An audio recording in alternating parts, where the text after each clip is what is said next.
बच्चों बच्चों आप सब कैसे हो। आशा है आप सब स्वस्थ होंगे।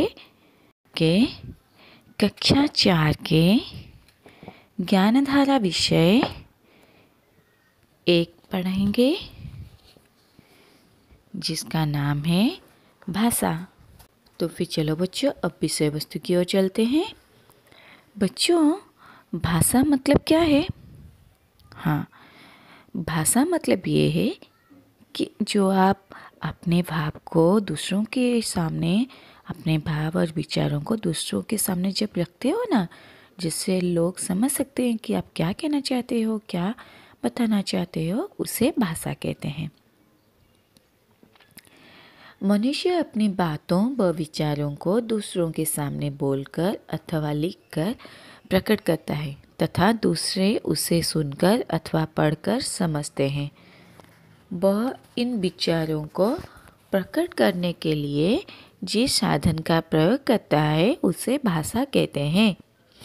पिलामाने मनीष निजर कथा को बा विचार को अन्य मानक सामने कहीकिरी हो किंबा लेखिकरी हो जेतबेले रखी थाए सेतबेले सामना वालाटी ताको शुणिकी हो बा पढ़िकी हो जमती बुझी पारुथबो सेही जो विचार को कौन कहते? विचार को अन्य सामने रखिबार प्रक्रियाटी को कौन कहते?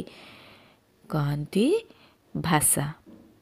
विचार को अन्य सामने रखिया से जहाँ सब साधन को प्रयोग करि थाए ताको भाषा कहती।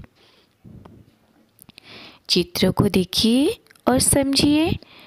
एक दूसरे से बातचीत करना, मोबाइल पर बात करना, पत्र कविता आदि लिखना। पिलामाने तत्वचित्रटी देखि पारुथिबो जेमिति परस्पर सहित कथा हबा, मोबाइल कथा हबा बा पत्र साहाय्य कविता बा अन्य किछि पत्र लिखिबा। उपयुक्त चित्रों में भाषा का कई तरह से प्रयोग हो रहा है। ये जो चित्र गुड़िक तुम्हें माने देखि पारुथिबो भाषार केते गुड़िए प्रयोग करा जाइअछि। वह साधन जिसके द्वारा मनुष्य बोलकर अथवा लिखकर अपने विचारों को प्रकट करता है तथा दूसरे उसे सुनकर अथवा पढ़कर समझते हैं उसे भाषा कहते हैं। ये भाषा का संज्ञा है, इसे जरूर याद रखना बच्चों। तो फिर चलो बच्चों अब बताओ कि भाषा कैसे कहते हैं। जब भी ये सवाल आए आप लोग भाषा का वो संज्ञा जरूर बताना। भाषा कितने रूप के हैं? हाँ, भाषा 2 रूप के हैं, एक मौखिक भाषा, 2 लिखित भाषा। मौखिक भाषा क्या है ये आप लोग सोचते होंगे, थोड़ा बहुत तो आप जानते भी होंगे। नहीं जानते तो भी चलो जानते हैं। मौखिक भाषा ये है जो बोलकर अपनी बात प्रकट करना तथा सुनकर किसी को बात समझाना, उसे मौखिक भाषा कहते हैं। जैसे कि कविता सुनना, गाना सुनना और पढ़ना। पिलामाने मौखिक भाषा काहाकू कहती?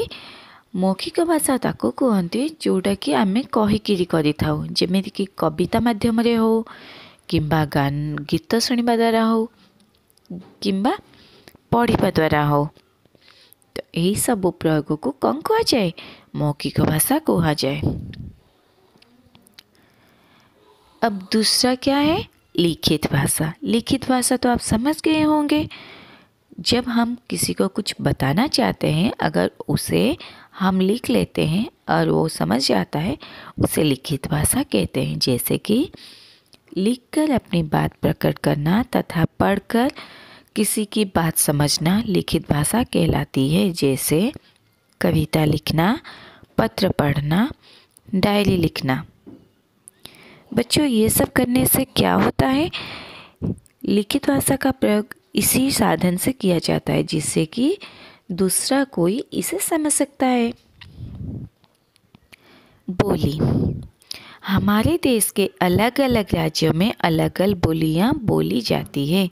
बोली को भाषा नहीं कहा जा सकता। बोली एक सीमित क्षेत्र में ही बोली जाती है। पिलामाने बोली माने हेला आंचलिक भाषा। जेमिति के उदाहरण स्वरूप माननीय आमर ओडिशार जातीय भाषा हेउची कौन ओडिया। किंतु ओडिशा रे जो माने कि कोरापुट कलाहांडी मयूरभंज गंजाम यही सब डिस्ट्रिक्ट किंबा बरहमपुर तो यही सब डिस्ट्रिक्ट रे बास करुछंती। तो से माने कौन करुछंती ये सब जिला गुड़िके जो माने बास करुछंती से माने आम राज्य रे बास करुछंती सत किंतु से माने ओडिया कहउछंती किंतु तांकर ओडिया गुड़िक टिके भिन्न अटे जहाँकि आंचलिक भाषा बोली धरा जाए।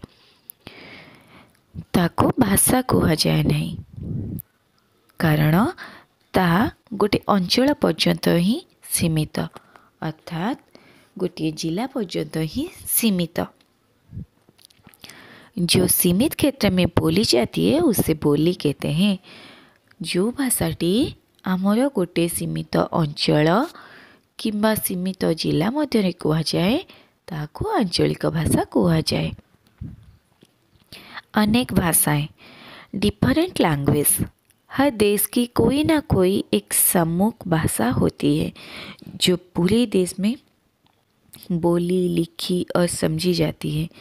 भारत में अनेक भाषाएं बोली जाती है। हिंदी भारत में सबसे अधिक बोली जाने वाली भाषा है। हिंदी भारत की राजभाषा है। पिलामाने प्रत्येकटी देशर निजर स्वयं एक भाषा थाए। जेमिति कि आम देशर राष्ट्रभाषा राजभाषा कौन अटे हिंदी अटे। कहीं एठारे हिंदी कहूथिबा लोक बहुत बसबास करती और हिंदी को समस्त मध्य बुझी पारती। भारतीय संविधान में 22 भाषाओं का मान्यता प्राप्त है। पिलामाने भारतर संविधान में 22टी भाषा को मान्यता दिया जाइछि। से गुड़िक कौन कौन कहल देखिए। हाँ, हिंदी बांग्ला तमिल तेलुगु असमी बोडो डोगरी गुजराती कन्नड़ कश्मीरी कोंकणी मैथिली मराठी मलयालम मणिपुरी नेपाली उड़िया पंजाबी संस्कृत संथाली सिंधी तथा उर्दू। बच्चों आप सबको ये जो 22 भाषाएं हैं इसका नाम जरूर याद रखना है क्योंकि ये 22 भाषाएं हमारे भारतीय संविधान में गृहीत हुआ है मान्यता प्राप्त की हुई है। अब बच्चों चलो आगे चलते हैं। लिपि भाषा के लिखने के ढंग को लिपि कहते हैं। आमे जो भाषाटी लिखुचे तार लिखिबा ढंग को लिपि कहती। हिंदी भाषा देवनागरी लिपि में लिखी जाती है। पिलामाने आमर राष्ट्रीय भाषा हिंदीटी देवनागरी लिपि द्वारा लिखा जाऊँगी। तो फिर आइए बच्चों हमने अभी तक जो जो पढ़ा उसे दोहराते हैं। जिस साधन द्वारा हम अपनी बात दूसरों को समझाते तथा दूसरों की बात समझते हैं वो भाषा कहलाती है। भाषा के 2 भेद हैं, मौखिक भाषा तथा लिखित भाषा। बोलकर अपनी बात प्रकट करना तथा सुनकर किसी की बात समझना मौखिक भाषा कहलाती है। लिखकर अपनी बात प्रकट करना तथा पढ़कर किसी की बात समझना लिखित भाषा कहलाती है। बोली सीमित क्षेत्र में बोली जाती है। भाषा के लिखने के ढंग को लिपि कहते हैं। बच्चों आप सबको ये जो विषय वस्तु की ये 6 टिप्पणियाँ हैं इसको आप याद जरूर रखना। आशा है कि आप सब ये बच्चे इस विषय वस्तु को अच्छे से समझ चुके होंगे। तो फिर चलो बच्चों आज के लिए आपका गृह कर्म है भाषा विषय 1 के अभ्यास पृष्ठ 3 से लेकर 4। वीडियो को देखने के लिए शुक्रिया।